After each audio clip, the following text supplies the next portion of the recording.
ചന്ദ്രകളഭം ചാർത്തിയുറങ്ങും തീരം, ഇന്ദ്രധനുസിൻ തൂവൽ പൊഴിയും തീരം,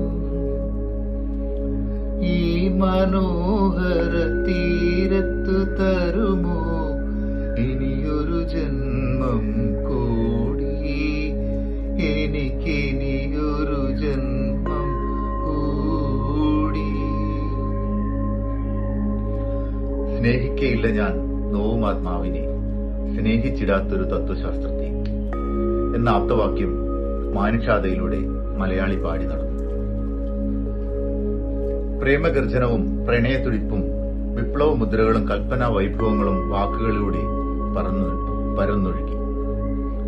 വയലാർ രാമവർമ്മ മരിച്ചിട്ട് ഇന്നേക്ക് 50 വർഷം തികയുന്നു. 1928 മാർച്ച് 25 ജനിച്ച അദ്ദേഹം 1975 ഒക്ടോബർ 27 മരണമടഞ്ഞത്. 47 വയസ്സ് മാത്രമാണ് അദ്ദേഹം ജീവിച്ചിരുന്നത്. മലയാളികളുടെ ഉള്ളിലേക്ക് ഈ 47 വയസ്സിനുള്ളിൽ 47 വർഷങ്ങൾക്കുള്ളിൽ ഈ ഹിസ്രോകാലത്തിൽ മായാദ്ര മുദ്ര പതിപ്പിച്ചാണ് അദ്ദേഹം ഗന്ധർവലോകത്തേക്ക് മടങ്ങിയത്. വെറും 3.5 വയസ്സുള്ളപ്പോൾ അച്ഛൻ മരിച്ചു. അച്ഛന്റെ ഓർമ്മയിൽ രചിച്ച ആത്മാവിൽ ഒരു ചിത എല്ലാവരുടെയും കണ്ണു നനയിക്കുന്ന ഒരു കവിതയായിരുന്നു. 1961 സർഗസംഗീത എന്ന കവിതയ്ക്ക് അദ്ദേഹത്തിന് കേരള സാഹിത്യ അക്കാദമിയുടെ പുരസ്കാരം ലഭിച്ചു. അതുപോലെ 1974 രചിച്ച നെല്ല്, അതിഥി എന്നീ ചലച്ചിത്ര ഗാനങ്ങൾക്ക് രാഷ്ട്രപതിയുടെ സുവർണ പതക്കം നേടി. അദ്ദേഹം എഴുതിയ ബലികുടീരങ്ങളെ ഈ ഗാനം മലയാളികൾക്ക് ആർക്കും മറക്കാൻ പറ്റാത്ത ഗാനമാണ്. ജനലക്ഷങ്ങൾ ഏറ്റുപാടിയ ഒരു ഗാനമായിരുന്നു അത്. അതുപോലെ വയലാർ ദേവരാജൻ മാസ്റ്ററുടെ കൂട്ടുകെട്ടിൽ പിറന്ന 600ഓളം ഗാനങ്ങൾ ഓരോന്നും മലയാളിക്ക് ഒരിക്കലും ചുണ്ടിൽ നിന്നും മായാത്ത വിധത്തിൽ എപ്പോഴും മൂളിപ്പാട്ടായി കൊണ്ടു നടന്നിരുന്ന ഓരോ ഗാനങ്ങളായിരുന്നു. ആദിയിൽ വചനമുണ്ടായി എന്ന സിനിമയിൽ അദ്ദേഹം അഭിനയിച്ചിട്ടുണ്ട്. അതുകൂടാതെ സൂര്യകാന്തി, സ്വപ്നം കാണാറുണ്ടോ, പിന്നെ അഞ്ജനക്കണ്ണെഴുതി തുടങ്ങിയ ഗാനങ്ങൾ, ബാബുരാജ് സാറിന്റെ 100ഓളം ഗാനങ്ങൾ അദ്ദേഹമാണ് എഴുതിയത്.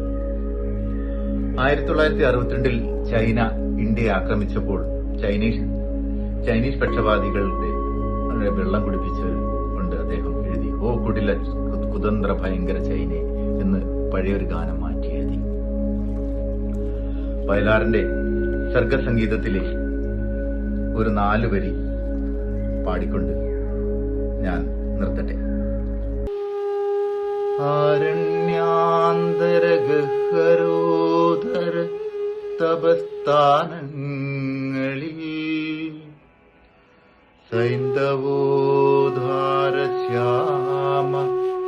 മനോഭിരാമ പുളിനോപാന്ത പ്രദേശങ്ങളിൽ ആരന്തർമുഖമി പ്രപഞ്ച പരിണാമോ നിന്ന സർഗക്രിയാസാരം തേടിയലഞ്ഞു പണ്ടവരിലെ ചൈതന്യമെന്തർശനം. ആ മൺമത്തകളാറ്റുനോറ്റ മധുര സ്വപ്നങ്ങളിൽ ജീവിത പ്രേമം പാടിയ സാമഗാനലഹരി ഹർഷാഞ്ജിതാത്മാക്കളായി ആ മന്വന്തര ഭാവശില്പികളെ നിക്കുന്നേക്കുമായി തന്നതാണോമൽ കാർത്തിക നെയ്വിളക്കെരിയുമീകാന്ത യോഗ്യാശ്രമം.